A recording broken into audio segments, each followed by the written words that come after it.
grace.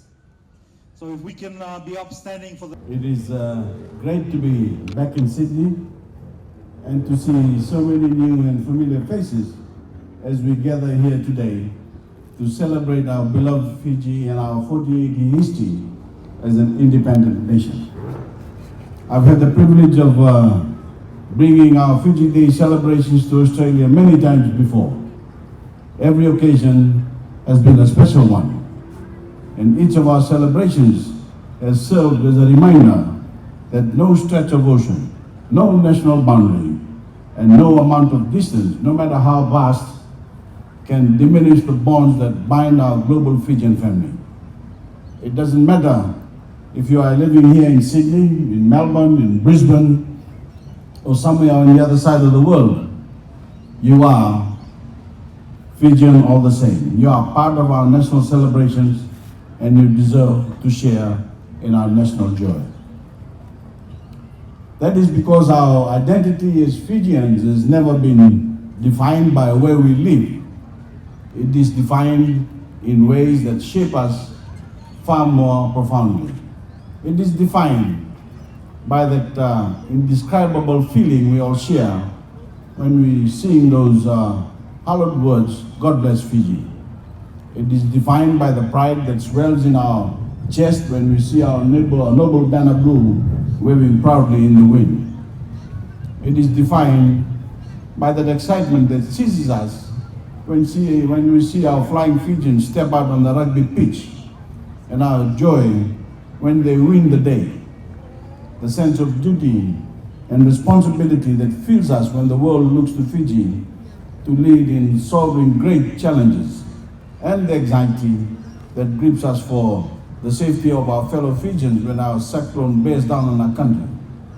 It is defined by those quiet moments we give to pray for the safety of our peacekeepers serving bravely overseas. And I'll say this as well, our identity as Fijians is not defined by our ethnicity, nor is it defined by our religion, our language, our status in life, our gender, or our physical ability. It is defined above all by our love of country and our love of one another. And that is why we celebrate Fiji Day. For all those reasons, my government has been bringing our Fiji Day celebrations to as many places as possible. For all of our history, our national celebrations happened in our capital, Suva, and Suva alone. But we've changed that. Last year, we brought those celebrations to the West for the very first time, and this year, we made history again, holding our national celebrations in Lambasa, the first time they've ever been brought to the North. I hope you've had the chance to see the photos, because it was a sight like no other. A full military parade through the streets of Lambasa town and a sea of Fiji blue that stretched across all of Woodward Park. It was like nothing the North had ever seen before, and truly a moment for the history books. While I'm here in Sydney, I want to say that while there are diaspora communities all around the world, people separated and spread out across great distances, our Fijian diaspora community is unlike any other. The love we hold for our country and for our fellow Fijians is so powerful. Our ties to our country so deep, and our pride in our national achievements so abiding, that no matter how long it has been since you've been back home to Fiji, no matter where you are in the world, as Fijians, we still cheer our nation's success. We still come to the aid of those who need our help, and we still stand together as one nation, one people, speaking with one voice on the causes that matter to us most. I've met with Fijians who've been separated from our country for almost an entire generation, but even after those long decades overseas, they are filled with concern and questions about what's happening back in Fiji. And they are often brought to tears when I'm able to tell them how well our country has been doing. And when Fijian families are left devastated in the aftermath of the cyclone that strikes our country, assistance pours in from those same Fijians around the world who want to do their part to help them get back on their feet. And it makes me proud to lead a nation that instills such a level of loyalty and patriotism in its citizens, and the people that are filled with such care and compassion for their countrymen and women. It's that quality of our character, the Fijian character, that makes Fiji such a special place to call our home. That character is manifested in the famed hospitality we offer all of those who visit our country, and it forms the backbone of our global peacekeeping commitment overseas, as Fijian women and men bravely sacrifice in the name of global peace and security by defending those who cannot defend themselves. But friends, it is a sad reality that for years our national character was tarnished by deep divides along ethnic and religious lines in our society. Those divides brought many Fijian families immeasurable harm and held our nation back from tremendous potential. But those days are finally over. We've closed the door on those dark days in our history when Fijians were pitted against their fellow Fijians and our people were left fighting for scraps in a stagnant economy.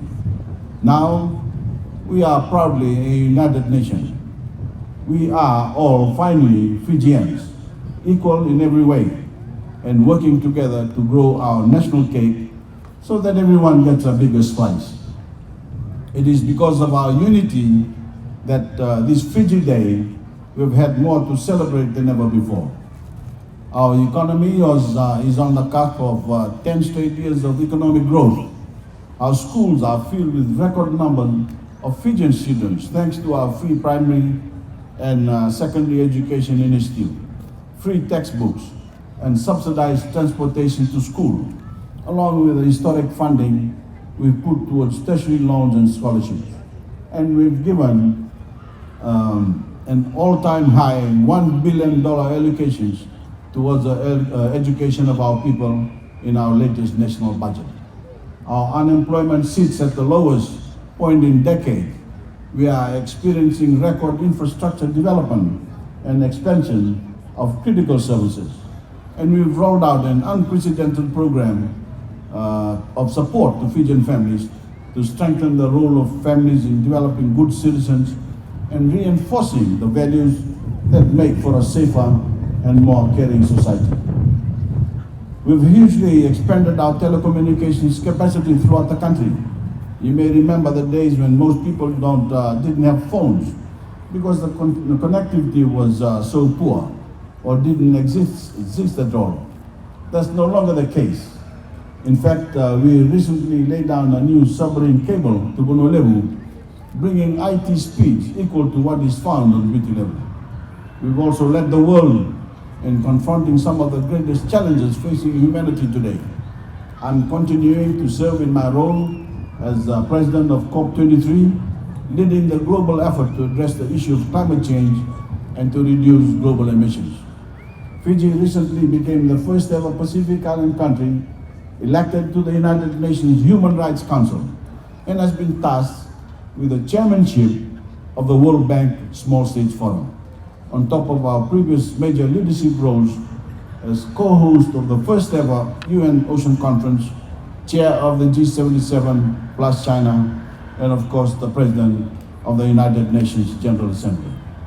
Next month, Your Excellencies, ladies and gentlemen, we will be holding our second national elections under the Fijian Constitution, and like in 2014, that election will be free and fair and will be conducted in a transparent manner. Every vote will matter equally, every voice will be heard, and the outcome will reflect the genuine will of the Fijian people. But even though elections may be around the corner, today isn't a day of politics. It's a day to celebrate everything that is great about being a Fijian. It's a day to celebrate our unity, regardless of whatever political differences may exist between us. And it is a day to be proud of our country, proud of our people, and proud of what, together, we've been able to accomplish. I encourage you to share the news and developments of Fiji with those that cannot be here today, your friends, your co-workers, and your community. By doing this, you are helping Fiji in ways that cannot be accomplished on our own. I greatly appreciate all of your words of encouragement, and thank you all for the invitation to spend time with the community. I wish you all a very happy and blessed Fiji Day. Now, God bless you all.